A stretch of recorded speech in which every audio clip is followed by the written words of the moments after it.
इसमें क्या हो गया, खुशी खो गई मानो सब खो गया।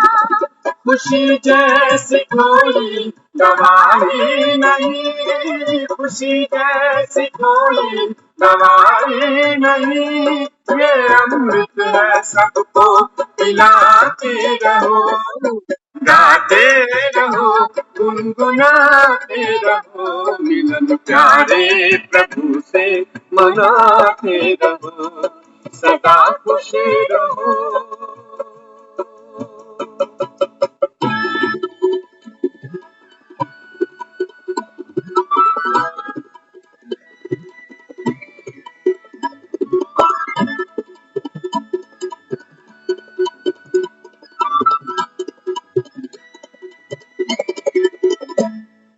यादों में प्रभु की है सच्ची खुशी, ये सेवा बड़ी है दुआ भरी।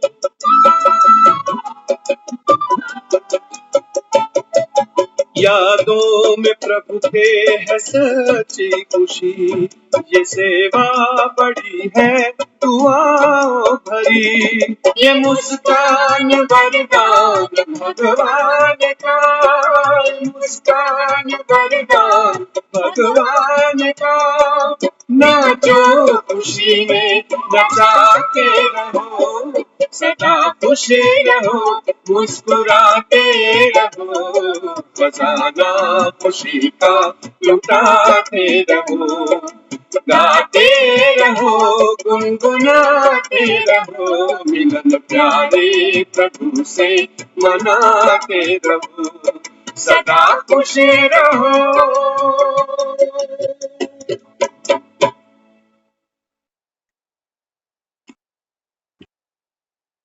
ओम शांति। ओम शांति दी। ओम शांति। तो आज की मुरली बाबा बच्चों से कहते हैं सदा खुश रहो। दुनिया में भी हर कोई, बच्चे बूढ़े जवान सभी, खुशी को पाने के लिए सारा दिन कितना पुरुषार्थ करते हैं। हाँ, तो बाबा यहाँ समझाता है कि बच्चे, हर इंसान को खुशी चाहिए। तो कोई पैसे में ढूंढ लेता है, कोई रिश्तों में ढूंढता है, कोई पद में ढूंढता है, कोई लड़ाई झगड़े से खुश हो जाता है। खुशी भी सबकी अलग अलग प्रकार की है। तो बाबा कहता है बच्चे, अल्टीमेटली खुशी कौन सी हो? बाबा कहता है बच्चे, खुशी भी शाश्वत। ऐसी खुशी नहीं कि कुछ मिल गया तो पल की खुशी और फिर से गायब। आत्मा अविनाशी है तो खुराक भी अविनाशी हुई। बाबा कहता है आपकी खुशी ऐसे नहीं कि किसी ने दो बोल बोल दिए और रूठ कर बैठ गए। ऐसी खुशी नहीं बाबा। खुशी वो जो खुद की कमाई। और बाबा कहता है किसी दूसरे पर, किसी व्यक्ति पर, किसी परिस्थिति पर डिपेंडेंट ना हो। इंडिपेंडेंट खुशी।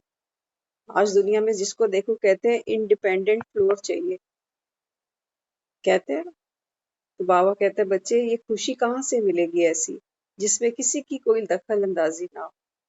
तो वो केवल एक परमात्मा का ज्ञान है जिसको बटोरने के लिए हम सब इकट्ठे होते हैं, ताकि हमारे जीवन में खुशी की खुराक बढ़ती जाए और दूसरों को भी हम खुश रख सकें। तो आज की जो मुरली है उसका टाइटल भी है सदा खुश रहने के लिए। अब बाबा युक्ति दे रहा है। दुनिया में लोग आशीर्वाद दे देते हैं, बच्चे सदा खुश रहो, दूधो नाओ पूतो फलो। लेकिन यहाँ बाबा हमको समझाता है कि इस दुनिया में ना तो आशीर्वाद देने वाले खुश हैं, और जिनको मिल रहा है बाबा कहते हैं कोई भी खुश नहीं है दुनिया। क्यों खुश नहीं है? बाबा कहते हैं है ही दुखधाम, खुशी है ही नहीं है।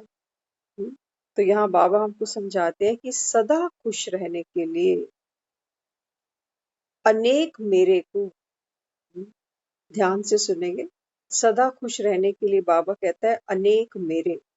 इसको बाबा कहता है एक मेरे में परिवर्तन करो। तो बाबा इसी को अब डिस्क्राइब करते हैं, सुनते हैं। बच्चे, सहदा खुश रहने का सहज पुरुषार्थ है याद। क्या बता रहे हैं बाबा? देखो दुनिया में जो लोग खुशी कमा रहे हैं ना, उस खुशी के लिए पैसा भी चाहिए, कईयों के पास पैसा है, कईयों बेचारों के पास नहीं। यहाँ बाबा हमको कहता है सदा खुश रहने का जो सहज, बाबा कहता है जो नुस्खा है, जो तरीका है, जो फॉर्मूला है, वो है केवल एक बाबा की याद। लगता है इसमें पैसा ढेला, कुछ नहीं लगता।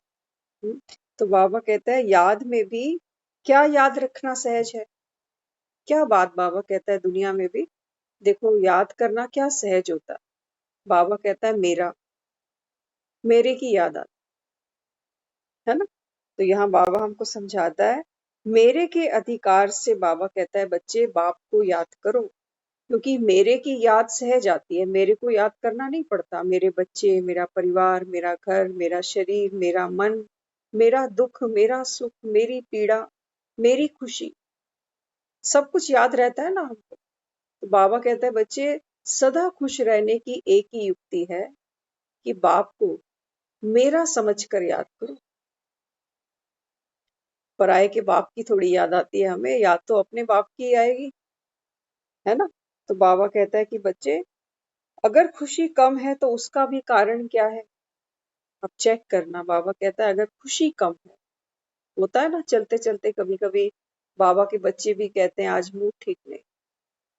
क्यों ठीक नहीं है कहते हैं ये भी नहीं पता चला क्यों ठीक नहीं है, कुछ हुआ भी नहीं, किसी ने कुछ कहा भी नहीं, लेकिन फिर भी बाबा कहता है कि बच्चे कह देते हैं कि आज मूड ठीक नहीं, मन खुश नहीं। तो बाबा कहता है कि बच्चे अगर खुशी कम होती है तो उसका कारण है मेरे के अधिकार से बाप को याद नहीं करते।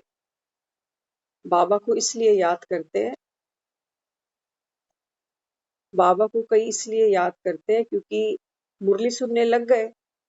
अब बाबा समझाता है अमृत वेले उठना है, बाप से वर्षा लेना है, 4 बजे उठो, रू रिहान करो। तो एक जैसे काम बढ़ा दिया, काम बढ़ गया है कि 4 बजे उठना पड़ेगा क्योंकि वर्षा लेना। बाबा कहते हैं बच्चे बॉन्डिंग है, बाप से बॉन्डिंग है, या जबरदस्ती बैठ जाते। कहते हैं ना दुनिया में भी भगवान तो भावना का भूखा हो। तो बाबा कहते हैं अगर अमृत वेले उठकर बाबा कहते हैं बैठे भी सही और मन में खुशी नहीं है। सोचो कोई हमारे घर में मेहमान आ जाए और हम मुंह लटका के बैठ जाएं, आएगा फिर से? कभी नहीं आएगा, कहेगा मेरे को देखते ही 12 बज गए उसके। तो बाबा कहता है मैं भी तो यही देखता हूँ ना कि अमृत वेले बैठे तो वो मुंह लटका कर। बाबा कहता है फिर मैं कैसे आऊंगा? तो बैठे भी कैसे मेहमान के आगे? जबरदस्ती। ऐसा मेहमान फिर दोबारा नहीं आता, क्योंकि सब कोई अच्छे से रीड कर लेता है कि हमको सामने वाले ने कितना सम्मान दिया, कितना प्यार दिया। हाँ, तो उसको तो दुनिया अंतर्यामी कहती है। तो यहाँ बाबा हमको समझाता है अगर खुशी कम है इसका मतलब बाप को याद तो कर रहे हैं नियम प्रमाण। बाबा कहता है नेमी नाथ बनकर तो बैठते हो लेकिन प्रेमी नाथ नहीं बन पाते। प्यार में बाबा कहता है मुझे याद कहाँ करते, प्यारे तो तुमको अलग से ही याद आते हैं, उनके लिए तो 4 बजे उठना भी नहीं पड़ता। वो तो चलते फिरते जैसे हर समय घूम रही है। बाबा कहता है रीत क्यों? क्योंकि उनसे बाबा कहता है अल्पकाल की प्राप्ति है ना, बच्चों से थोड़ा प्यार मिल रहा है, थोड़ी मोहब्बत है, हाँ, कुछ कुछ मिल रहा है तो याद आ रही है। झगड़ा हो जाता है तब भी याद आ जाती है। क्यों? लगातार इनके संपर्क में हम हैं। हमको कोई स्पेशली उठ के 4 बजे रू रिहान नहीं करती पड़ती इनसे, क्योंकि ये सब देख के फॉर्म में है, ये भी बॉडी कॉन्शियस और हम भी बॉडी कॉन्शियस। सुबह सुबह उठते हैं, बाबा कहता है अपने को आत्मा निश्चय करते हो। तो बाबा कहते हैं फिर मैं कैसे रू रिहान करूं? बाप तो आया है चमकीली ड्रेस पहनकर, सोचो दूल्हा तो तैयार होके आया है और दुल्हन, बाबा कहते हैं वही मैले फटे पुराने चोले में आकर बैठ जाए तो जोड़ी जमेगी? जमेगी जोड़ी? बाबा कहता है एक है हल्का और दुल्हन है भारी, क्योंकि मन भारी। कह रहे हैं नींद पूरी नहीं हुई, मन पे बोझ है, कोई परेशानी, कोई चिंता। बाबा कहता है ये जोड़ी नहीं जमेगी, कि दूल्हा तो कितना हल्का फुल्का है, फूल की तरह, और दुल्हन टुनटुन की तरह। जमेगी जोड़ी? बाबा कहता है बच्चे हल्के हो जाओ, हल्के ही सो हल्के ही उठो। खुश रहने के लिए हमको पुरुषार्थ करना पड़ेगा। हमारा पुरुषार्थ दुनिया वाला नहीं होगा। वो बेचारे 8 घंटे मेहनत करते हैं, 12-15 घंटे रिश्तों को देते हैं, तब जाके थोड़ी थोड़ी खुशी मिलती है, और बीच बीच में फिर कुछ गड़बड़ भी हो जाती है। लेकिन बाबा कहता है आपकी है रूहानी खुशी। रूहानी खुशी के लिए बाबा कहता है सिर्फ आपको अपने कंप्रेसर पर काम करना पड़ेगा। तो यहाँ बाबा ने आज हमको बताया कि सदा खुशी क्यों नहीं रहती, क्योंकि बाबा कहता है बाप को याद तो करने बैठते हो, लेकिन बाबा कहता है कोई बॉन्डिंग नहीं है। सिर्फ बता दिया तो बाबा कहता है उठ के बैठ गए, क्योंकि बाबा कहता है कलयुगी जीव हो ना, कहीं से कोई लालच मिली कि 21 जन्मों का वर्षा है, चलो बैठ जाते हैं उठकर। बाबा कहता है बच्चे सिर्फ स्कूल जाने से बच्चे फर्स्ट थोड़ी आ जाते हैं, मेहनत भी करनी पड़ती है, दिल से पढ़ाई पढ़नी पड़ती है। बाबा कहता है ना, जिन बच्चों को शौक है वो अच्छी रीति पढ़ते हैं, एकांत में पढ़ते हैं, पढ़ते भी हैं तो पढ़ाते भी। यहाँ फिर बाबा हमको कहता है क्योंकि याद में जो विघ्न आता है वो है ही मेरेपन का। बाबा कहता है याद करने बैठे हैं बाप को, अमृत वेला दुनिया कहती है सुबह सुबह उठकर राम को याद करो। बाबा कहता है मेरे बच्चे भी उठ जाते हैं। तो बाबा कहता है फिर करते क्या है, याद तो मुझे करने बैठते हैं, लेकिन बाबा कहता है फिर मेरापन विघन डालता है, मेरे काम, मेरी जिम्मेवारी। बाबा कहता है ये मेरापन क्या करता है, याद किसको करना था, मेरे को, जो अविनाशी है। बाबा कहता है लेकिन मुझे याद ना करके किसको याद करते हो, जो टेम्परेरी है, वहां घुस जाते हो। तो बाबा कहता है फिर बाप की याद तो गुल, बत्ती गुल। बाबा कहता है पावर मिलेगी कहाँ से, स्विच तो ऑन किया ही नहीं। कई बार हम करते हैं ना, मोबाइल को चार्जिंग पे रखाते हैं, आधे घंटे बाद देते हैं, स्विच तो ऑन ही नहीं किया था।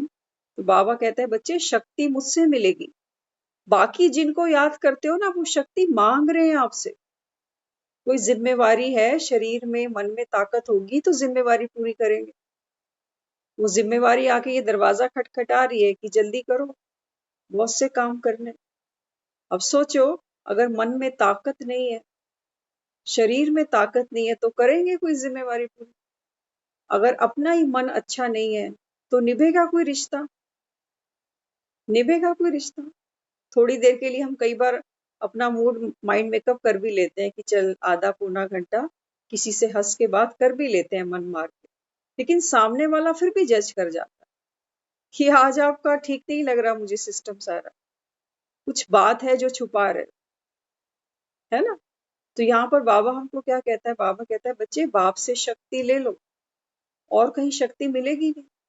और सबको तो आपसे चाहिए, किसी को प्यार चाहिए, किसी को सहयोग चाहिए। हाँ, बाबा कहता है दुनिया को तो देना है आपने, लेकिन बाप ही एक ऐसा है जिससे ले सकते हो।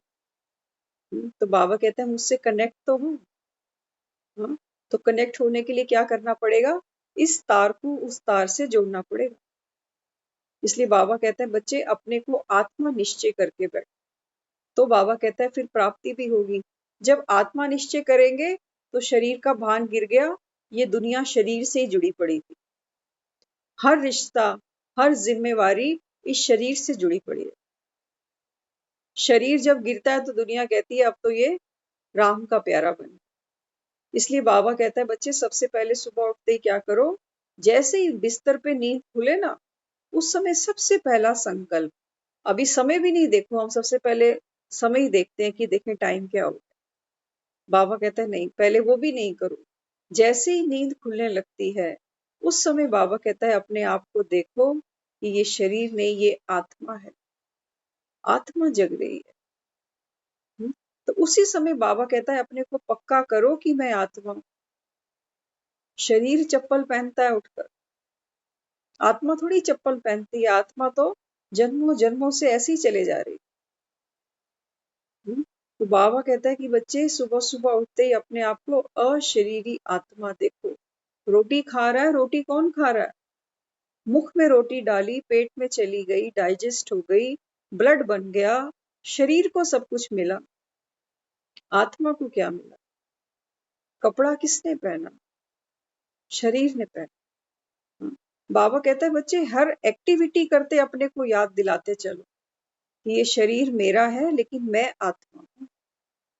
जैसे अपने मकान को देखते हो ना और खुद को देखते हो कि मकान में रहने वाली मैं, ऐसे बाबा कहता है ये शरीर भी तेरी कुटिया है। हाँ, तो यहाँ बाबा हमको समझाता है मेरा संबंध यही मेरापन फिर याद में विघ्नपन पड़ता है, इसीलिए अनेक मेरे को एक मेरा बाबा में बदल दो। जीवन में सबसे बड़ी से बड़ी प्राप्ति ही खुशी है। बाबा कहता है बच्चे जिंदगी में सबसे बड़ी प्राप्ति क्या है? देखो दुनिया में लोग इतनी इन्वेंशंस करते हैं, इतना कुछ लोग कर रहे हैं बाहर। हाँ, कोई कुर्सी की लड़ाई लड़ रहा है। हाँ, तो बाबा हमको समझाता है बच्चे अल्टीमेटली हर आदमी क्या चाह रहा है दुनिया में? खुशी। लेकिन बाबा कहता है मिलती नहीं। एक कदम आगे बढ़ाते हो खुशी 4 कदम आगे खिसक जाती। तो यहाँ बाबा हमको समझाता है कि बच्चे जीवन में जो सबसे बड़ी प्राप्ति है वो है खुशी। अगर खुशी नहीं तो बाबा कहता है आपका ब्राह्मण जीवन 0। क्यों ब्राह्मण बने? क्यों बाबा का हम ज्ञान सुनते हैं? 7 दिन का कोर्स करने के बाद में हम में से कई हैं जो सालों साल हो गए हैं हम ज्ञान में चल रहे हैं। किस लिए? किस लिए? बाबा कहता है अविनाशी खुशी प्राप्त करने के लिए ना। हाँ, तो बाबा कहता है कि बच्चे अगर जीवन में खुशी नहीं है तो फिर ब्राह्मण क्यों बने? फिर तो शूद्र ही अच्छे थे। कम से कम मन की भड़ास तो निकाल आते थे लड़ झगड़ के किसी से। बाबा कहते हैं फिर तो कांटे ही भले थे, चुभते भी थे और चुबाते भी थे। लेकिन बाबा कहता है बच्चे अभी संगम पर बैठे हो, बाप के बच्चे बनकर बैठे हो, भगवान के बच्चे बनकर बैठे हो। तो इस समय बाबा कहता है सोचो दुनिया में अगर भगवान के बच्चे खुश नहीं होंगे तो दुनिया में फिर खुश होगा कौन? हाँ, तो बाबा कहता है बच्चे ये ब्राह्मण जीवन ये किस लिए आपने अपनाया? हाँ, बाबा कहता है ये जो ब्राह्मण जीवन है ना, खुशी इसकी श्वास है। खुशी गई सब कुछ गया, श्वास छूटी सब कुछ गया। दुनिया में भी एक सांस टूटती है सब खत्म हो जाता है, खेल खत्म। बाबा कहता है बच्चे अगर तेरी खुशी छूटी ना तो तेरा भी खेल खत्म। इसलिए बाबा कहता है कुछ भी जाए, कुछ भी माना, कुछ भी तेरा शरीर भी जाए, बाबा कहता है तेरी खुशी ना जाए। क्योंकि खुशी बाबा कहता है सबसे बड़ी प्राप्ति है। इसलिए बाबा कहते हैं कि बच्चे सदा खुश रहो, कोई भी परिस्थिति आए, कैसा भी पेपर हो। बाबा कहता है पहाड़ को रुई बनाओ, रुई बनाओ। बाबा शक्ति सब आपके पास है। तो यहाँ पर हम देखते हैं ना रामायण जब हमने देखी तो कई बार दिखाया है हनुमान जब परिस्थितियां आती थी, दिखाया है जब सागर को लांग रहे हैं तो बीच में राक्षसी आई है और राक्षसी आकर कहती है कि मैं बहुत समय से भूखी हूं तो तुझे खाना चाहती हूँ। अगर हमारे जैसा होता वो भी कहता बाबा पेपर आ गया क्या करें, खुशी गायब। हनुमान की खुशी गायब हुई? नहीं हुई, क्योंकि ज्ञान का भी सागर है, गुणों का भी सागर। तुरंत क्या किया, यहाँ से निकाली युक्ति और माते कह के संबोधन कर दिया कि माते मैं राम काज करने को जा रहा हूँ, जब वापस लौटूंगा तब खा लेना। वो नहीं मानी, माया थी ना, वो चेक करती है कि देखिए राम से कितनी प्रीत है। खुशी गायब तो नहीं होती इसकी मृत्यु को सामने देखकर। सोचो मृत्यु को सामने देखकर खुशी गायब तो नहीं हुई, उमंग तो नहीं मर गया कि राम का कारज तो कराएं पहले। लेकिन फिर भी क्या याद रहा, अपनी मृत्यु नहीं देखी, ये देखा कि पहले राम का कारज कराता हूं फिर खा लियो। खुशी गायब नहीं हुई उसकी, उसकी उमंग उसकी वैसी ही थी कि पहले राम का कारज करने दो, ये बहुत जरूरी है। तो माया ने फिर क्या किया, माया कहती नहीं ऐसे तो नहीं जाने दो, मैं मुंह खोलती हूं तो प्रवेश कर। तो फिर क्या किया, छोटा सा रूप बना लिया। इसको बाबा कहता है बच्चे समाने की शक्ति, सामना नहीं किया उसका। समय को बाबा कहता है पहचानो, इतना समय नहीं है। हाँ, तो बाबा कहता है फिर क्या करते हो, जगह जगह अपनी शक्ति खर्च करते हो। तो हनुमान ने क्या किया, छोटा सा लघु रूप बनाया, मुख में प्रवेश किया और तुरंत बाहर भी आ गया। कहता है माते मैंने आपका वचन पूर्ण किया, जैसे आपने बोला था मेरे मुंह में प्रवेश कर, मैं प्रवेश किया और बाहर भी आ गया। तो दिखाया, माया ने फिर उसको ब्लेस किया, आशीर्वाद दिया कि मैं तो सिर्फ तुमको परखने के लिए आई, जिस कारज पे तुम जा रहे हो उसमें सफलता हुई पड़ी। तो यहाँ बाबा भी हमको समझाता है। बाबा कहते हैं बच्चे, परिस्थितियां आती हैं पेपर टाइगर की तरह, इनसे घबराओ नहीं। बाबा कहता है जैसे ही तुम घबराते हो ना, बाबा कहता है स्थिति से गिर जाते हो। स्थिति गिरी माना खुशी गिर गई, खुशी गिर गई बाबा कहता है जैसे मर गए। अब बाबा कहता है फिर से संजीवनी फूकनी पड़ती है। मुरली सुनने का भी मन नहीं करता, सोचते हैं कि पुरुषार्थ तो हो ही नहीं रहा। रोज मुरली सुनते हैं, रोज सुबह उठते हैं, लेकिन स्थिति तो बनती ही नहीं। तो यहाँ बाबा क्या कहता है? बाबा कहता है बस एक ही नजर रखो कि खुशी गायब नहीं होनी चाहिए। बाकी बाबा कहता है सब कल्याणकारी, जिसको आना है आने दो, माया आए माया का बाप आए, आने दो। बाबा कहता है, तुम घबराते क्यों? बाबा कहता है बच्चे, कौन है तुम्हारे साथ? पांडव पति, तुम्हारा बाप तुम्हारे साथ बैठा। लेकिन बाबा कहता है तुमको भूल ही जाता। तो बाबा कहता है बाप मिला अर्थात सब कुछ मिला।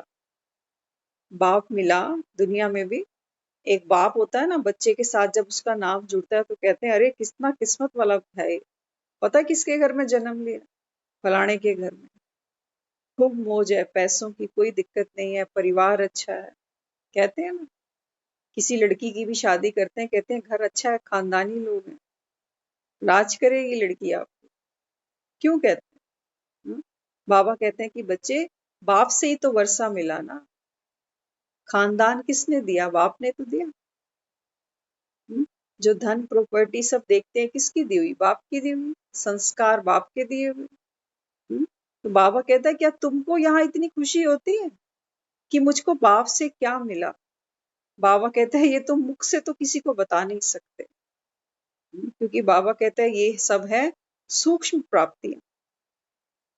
तो बाबा कहता है बच्चे, सूक्ष्म प्राप्तियां हैं, लेकिन प्राप्ति का आपको नशा है, नशा है।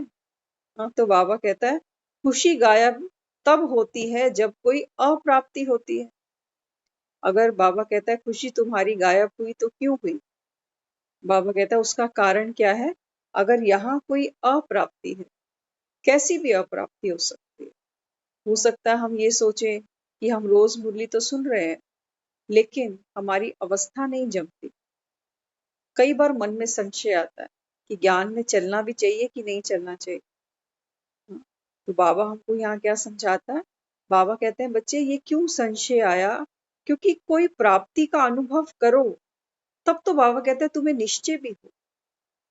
सिर्फ सुनने सुनाने की बात नहीं है कि ब्रह्मा के तन में परमात्मा अवतरण, ये कहने और बोलने में बहुत अच्छा लगता है, लेकिन ज्ञान में वही आत्माएं आगे निरंतर बढ़ती हैं, अथक बढ़ती हैं, जिनको प्राप्ति तो हो, कुछ अनुभव तो हो जिंदगी में, कहीं से लगे तो सही कि पहले जिंदगी पहले के कंपैरिजन में अब अच्छी बन गई है, मेरे सोच में चेंज आया है, मेरे रिलेशंस में चेंज आया है, मेरे मूड में चेंज आया है।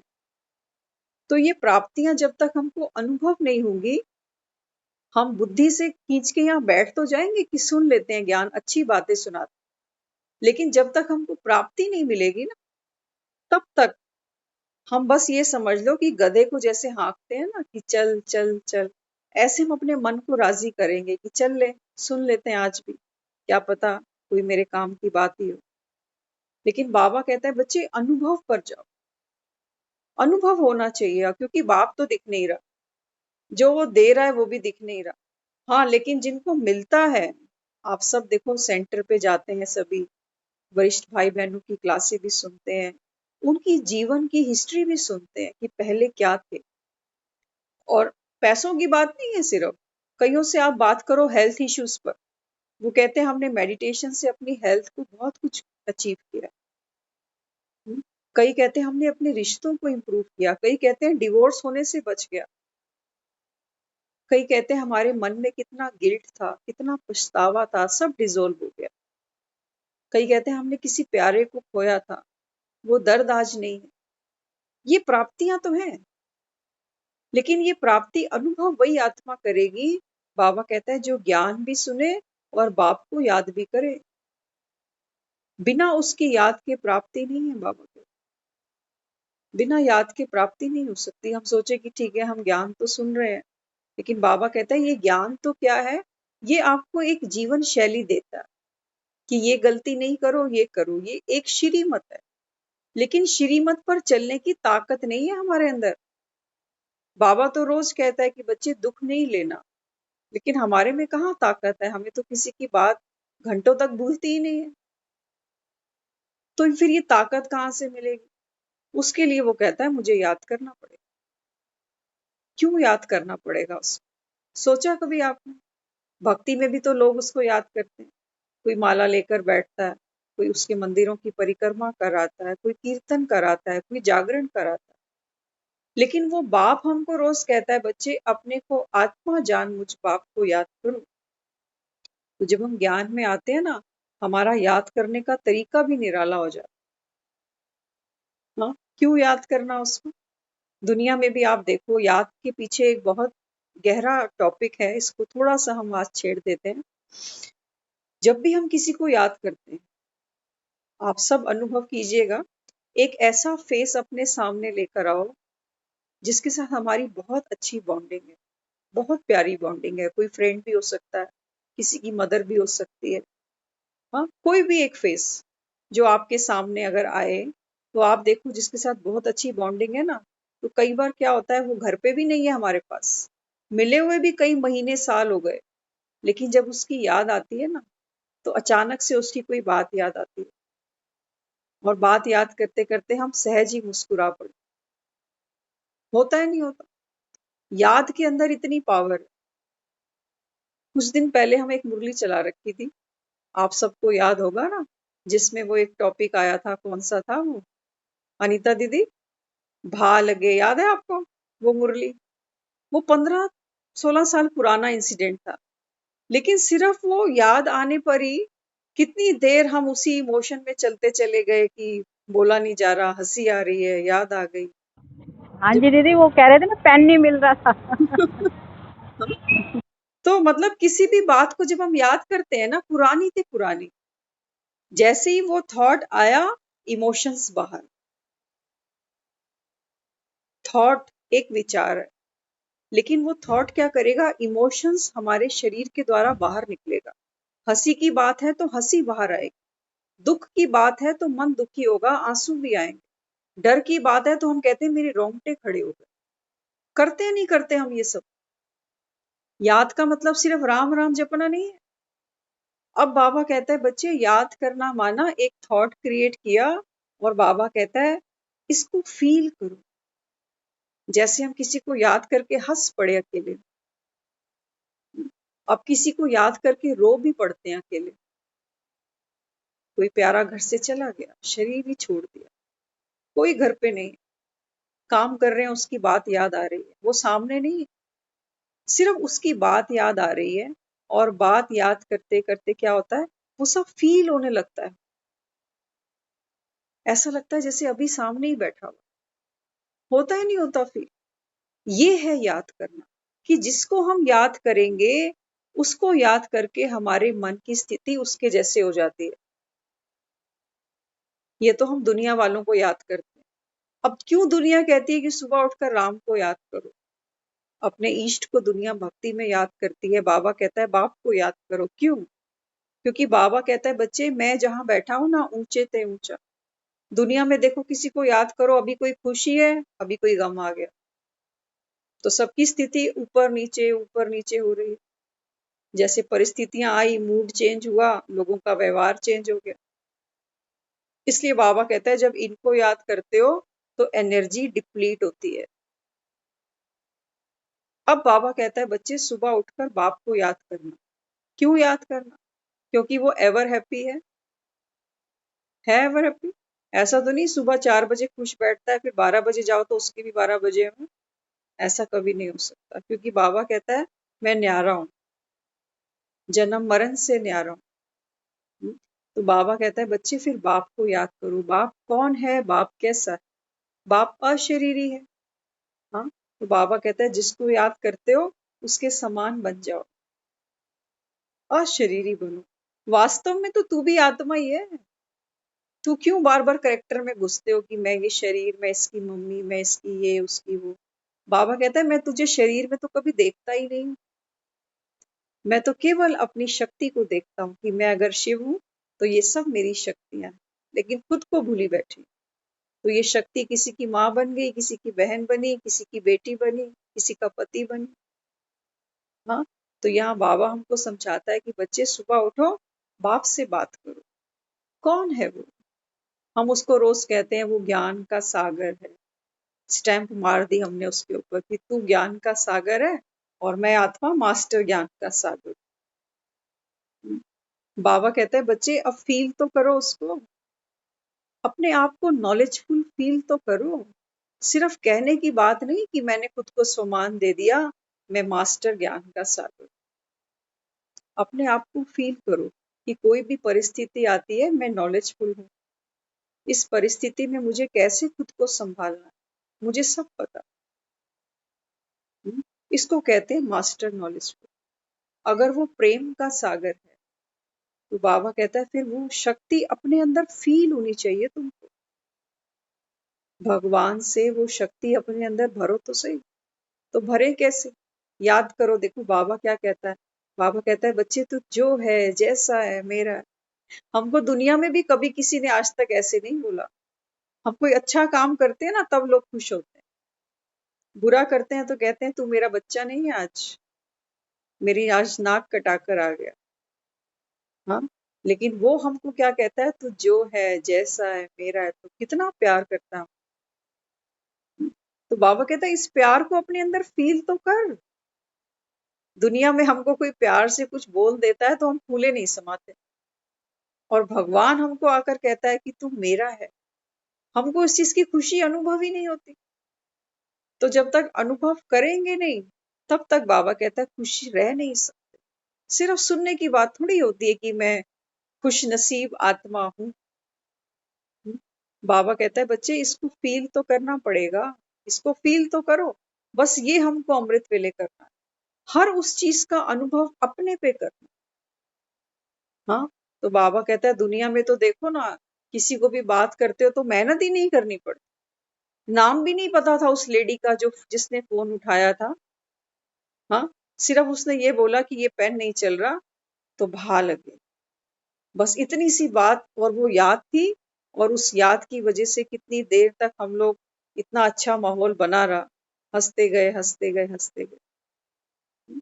तो उस चीज को हमको अनुभव करना। जबकि आपने अभी ये बात सुनी, किसी को ज्यादा हंसी नहीं आई अभी, क्योंकि जिस चीज को हम जिस भाव से सुनते हैं ना, तो ऐसा फील होता है अभी ये सब हो रहा है। कोई पुराना हम इंसिडेंट याद करते हैं दुख भरा हुआ, तो ऐसे लगता है जैसे अभी हो रहा है आंखों के सामने, तब हमारी वो स्थिति बनती है ना। तो बाबा भी हमको कहता है कि बच्चे सुबह जब बैठ के रू रिहान करते हो तो उस समय उसको अनुभव तो करो। तब बाबा कहता है तुमको प्राप्ति भी लगेगी। नहीं तो फिर तो ये हो गया कि क्लास में गए, निबंध सुना, और निबंध सुन के 2 लाइनें हमने भी याद कर ली। बाबा कहता है इसके नंबर नहीं, इसके नंबर नहीं। नंबर है, बाबा कहता है तेरे अनुभव के, कि तूने क्या, बाबा कहता है यहां से लिया क्या। सुना तो बहुत कुछ, किताबों में हमने बहुत कुछ पढ़ा, लेकिन पेपर में उसी के नंबर मिलने वाले हैं जितना मुझे याद रह गया। तो बाबा कहता है कि बच्चे ज्ञान तो बाबा कहता है अथाह है, लेकिन तेरे को नंबर उतने ही मिलेंगे जितनी तेरी स्थिति बनेगी। बस हमें कहीं जाके मुरली थोड़ी लिखनी है कि कोई पेपर जिंदगी में आएगा तो मुरली के पॉइंट लिखेंगे कि ड्रामा कल्याणकारी है। नहीं, उसको अनुभव करना। स्थिति बन गई, पास हो गए। और स्थिति बाबा कहता है बिना अनुभव के बन नहीं सकती। हाँ, तो इसलिए बाबा हमको समझाता है कि बच्चे बाप मिला अर्थात सब कुछ मिला। खुशी गायब तब होती है जब कोई अप्राप्ति हो। तो अप्राप्ति बाबा की तरफ से नहीं है कि हम सोचे कि उसने कुछ छुपा लिया हमसे, कुछ हमको तो दे नहीं रहा, शिवानी दीदी को सारा कुछ दे दिया। नहीं, एक ही जैसा दे रहा है, नदी सबके लिए बह रही है। अब डिपेंड करता है जो जितना नीवा होगा, जितना झुकेगा, जितना पुरुषार्थ करेगा, वो आत्मा उतनी तृप्त हो जाएगी।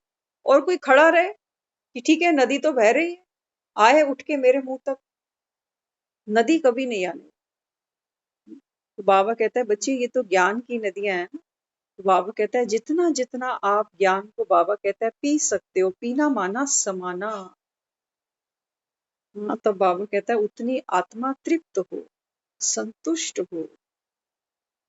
इसलिए बाबा कहता है कि बच्चे तो ब्राह्मण अर्थार्थ सब कुछ मिला, प्राप्ति की निशानी ही है खुशी।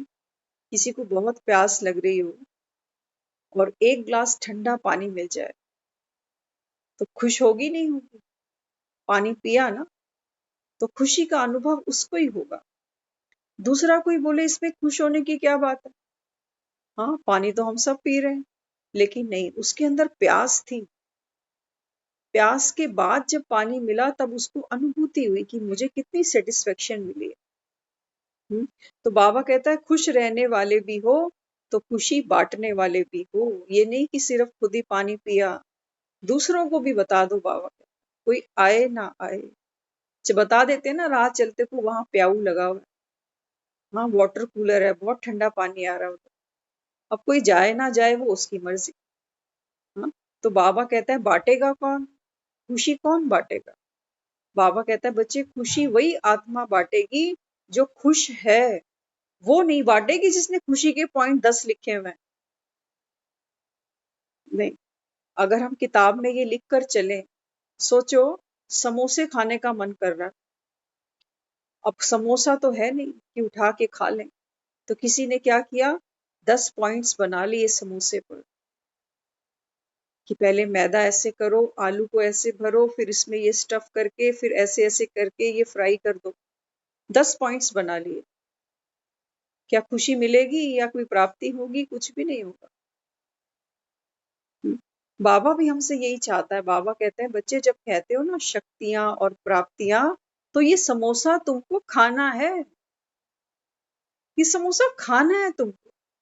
ये इसलिए नहीं बन रहे समोसे, कागजी समोसे नहीं है ये कि कागज में लिख लिख कर हमने आज समोसे बनाए, आज कचौड़ी बनाई, आज ब्रेड पकोड़े बनाए। प्राप्तियां तो बहुत हैं लेकिन डायरी में, यहां से तो भूखे ही बैठे। इसलिए बाबा कहता है बच्चे हर चीज को अनुभव करो, अनुभव बहुत जरूरी है। बाबा कहता है नहीं तो फिर बाप आए और बाप चले भी जाएंगे, तुम्हें कुछ नहीं मिलने वाला, क्योंकि फिर ये भक्ति का ही कन रस है कि मन मजा आता है, सुनने में अच्छा लगता है, लेकिन मिला क्या? क्या मिला? बाबा कहता है कुछ है, कुछ बता सकते हो, कुछ समझा सकते हो कि देखो मेरे को जीवन में ये चीज मिली। तो ज्ञान किस लिए है? अनुभव करने के लिए। तो यहाँ बाबा हमको समझाता है कि बच्चे खुशी कौन बांटेगा? जिनके पास स्टॉक होगा। समोसे वही बांटेगा जिसके पास समोसे भरपूर होंगे। तो बाबा यहाँ हमको समझाता है ऐसे तो नहीं ना कि माया अंदर से आए और स्टॉक खत्म कर दे, हाँ, और समझते रहे अभी तो स्टॉक पड़ा है। बाबा कहता है बच्चे माया भी आती है, माया बड़े बड़े खेल करती है बच्चों के साथ। तुमको लगेगा कि मैं तो खुश हूं, लेकिन बाबा कहता है वो अंदर से सारी खुशी, बाबा कहता है, चूस के निकल जाएगी। तो बाबा कहता है कि बच्चे फिर क्या करना पड़ेगा? हाँ, क्या करना पड़ेगा? बाबा कहते हैं कि बच्चे जब कोई परिस्थिति आती है तो कहते हैं पता नहीं मेरी खुशी कहाँ चली जाती है। आती है ना परिस्थिति, तो सबसे पहले क्या करती है, वो खुशी को ही गोली मारती है। सबसे पहली उसकी गोली हमारी खुशी को लगती है। तो बाबा यहाँ समझाते हैं जब कोई परिस्थिति आती है तो फिर कहते हो पता नहीं मेरी खुशी कहाँ चली गई, क्यों चली गई? अंदर ही अंदर स्टॉक जैसे खत्म हो जाता, होता है नहीं होता हम सबका। तो यहाँ बाबा हमको समझाते हैं फिर क्या करना पड़ेगा। हाँ, बाबा यहाँ समझाते हैं बच्चे माया को भी ब्राह्मण आत्माएं बड़ी प्रिय लगती हैं, वो भी अपना बनाने का पुरुषार्थ नहीं छोड़ती। इसीलिए बाबा कहता है बच्चे हर समय खबरदार रहना। हाँ, शादी का घर होता है ना, तो कितना सामान फैला रहता है इधर उधर उधर इधर, लेकिन जो घर का मेन होता है ना उसकी नजर हमेशा खुली रहती है कि कोई चीज मेरी यहाँ से वहां गायब नहीं हो जाए। तो यहाँ बाबा कहता है इतनी तुमको खजाने देता हूँ खुशियों के, प्राप्तियों के, अधिकारों के, शक्तियों के, वर्षे के। बाबा कहता है ये सब फैला पड़ा है शादी का घर, वो बाबा कहता है माया कहाँ से आती है, कहाँ से क्या चुरा के भागती है, तुमको पता ही नहीं चलता। बाबा कहता है बच्चे माया भी तुमको छोड़ना नहीं चाहती। हाँ, क्योंकि ब्राह्मण आत्मा है, उसको बहुत प्रिय है। तो एक छोटा सा आपके साथ एक शेयर करते हैं प्रसंग गौतम बुद्ध के समय का। गौतम बुद्ध का एक शिष्य है जो गौतम बुद्ध के समान बन चुका है।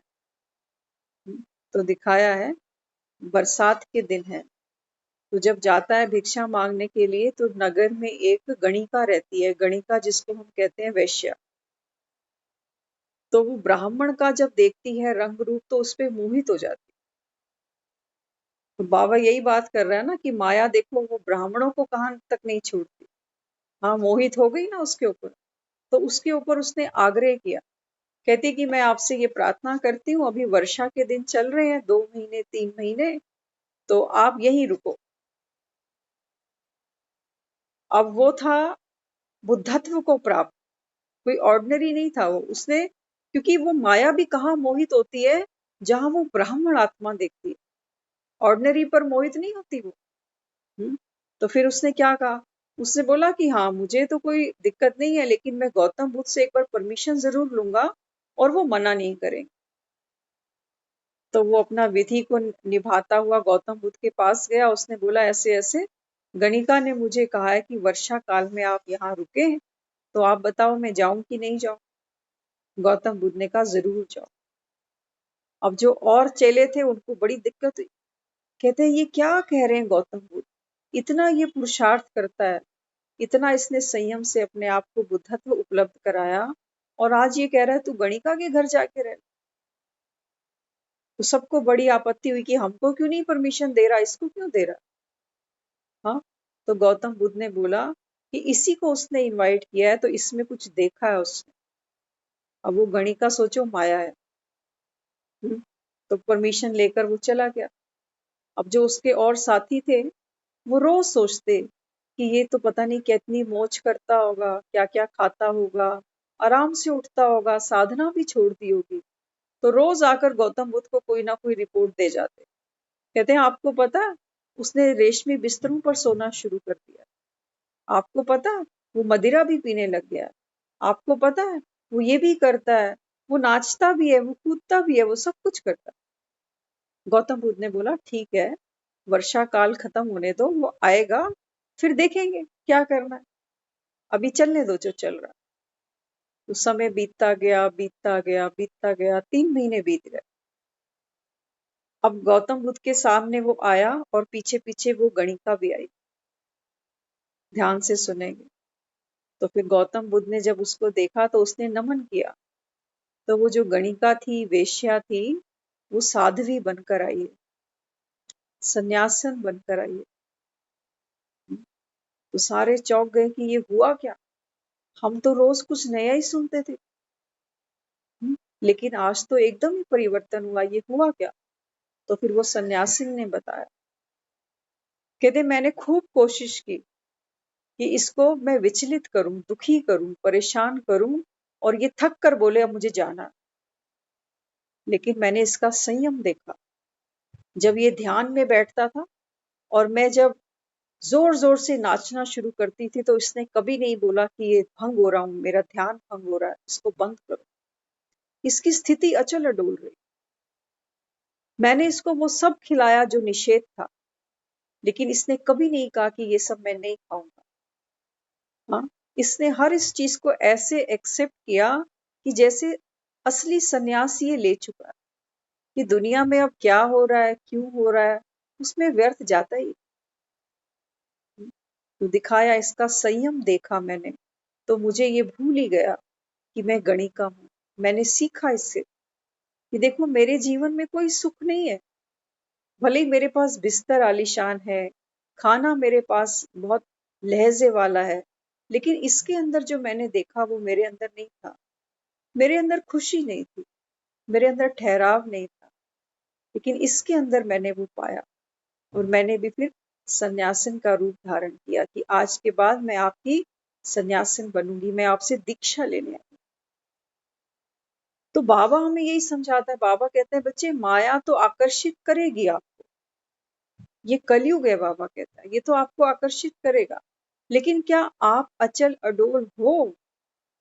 लड़ने नहीं लग जाना माया के साथ। बाबा कहता है कुछ है ही नहीं। हाँ, बाबा कहता है वास्तव में माया क्यों तुमको पीछा करती है? क्योंकि तुम पर मोहित है, दुनिया से अलग बन गए ना तुम। अब हमने सोचा कि हम गुस्सा नहीं करेंगे, लालच नहीं करेंगे, लोभ नहीं करेंगे, तो दुनिया का तो लॉ यही कहता है कि हमेशा ऑपोजिट का अट्रैक्शन रहता है। तो जब हम दुनिया से न्यारे बनते हैं तो बाबा कहता है फिर ये माया तुम पर मोहित होती है।